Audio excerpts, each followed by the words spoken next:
பாக்யலட்சுமி சீரியல்ல அடுத்த சம்பவம். எதிர்பாராத திருப்பம் வந்தாச்சு. இப்படி ஒரு முடிவா?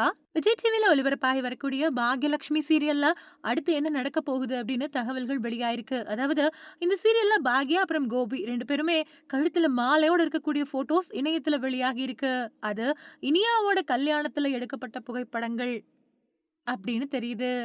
பாக்யலட்சுமி சீரியல் முடிவுக்கு வரப்போகுது அப்படின்னு போன மாசத்திலேயே தகவல் வெளியாச்சு. அதனால இந்த சீரியல் எப்ப முடிய போகுது அப்படிங்கிற எதிர்பார்ப்பு ரசிகர்களுக்கு மத்தியில இருந்துட்டு வந்தது. ஏற்கனவே இந்த சீரியல்ல இதுவரைக்கும் இழுத்துட்டு வந்த பிரச்சனைகள் எல்லாமே ஒவ்வொன்னா முடிவுக்கு வந்திருக்கு.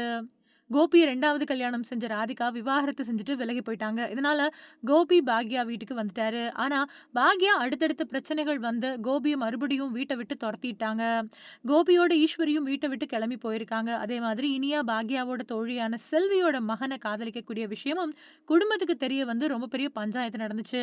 அதே மாதிரி பாக்யா சொன்னதுக்காக இனியா தன்னோட காதலன் ஆகாஷ் கிட்ட பேசாம படிப்ப முடிச்சுட்டு இப்போ வேலைக்கு சேர்ந்திருக்காங்க. இந்த நேரத்துல தான் பாக்யாவுக்கு புது பிரச்சனை வந்திருக்கு. அதாவது சுதாகர் அப்படிங்கிற ஒரு தொழிலதிபர் ரெஸ்டாரண்ட்ட தனக்கு குடுக்க சொல்லி மிரட்ட வந்திருக்காரு. அதுக்கு பாக்யா முடியாது அப்படின்னு சொல்லி விரட்டி விட்டுட்டாங்க.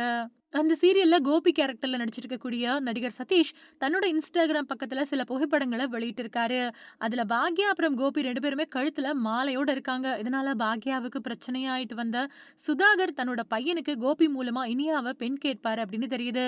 அப்படின்னால தானே ரெஸ்டாரண்ட்ட தன்னோட பேருக்கு வாங்க முடியும் அப்படின்னு பிளான் போடுறது மாதிரி தெரியுது. ஏற்கனவே செல்வியோட பையன் எக்ஸாம்ல ஃபெயில் ஆகி இருக்கிறதுனால இத காரணம் காட்டி இனியாவுக்கு வேற கல்யாணம் செய்யறதுக்காக கோபியும் ஈஸ்வரியும் பிளான் போடுறாங்க அப்படின்னு தெரியுது. இதனால இனி இனியாவோட கல்யாணம் தான் அடுத்த பரபரப்ப ஏற்படுத்த போகுது.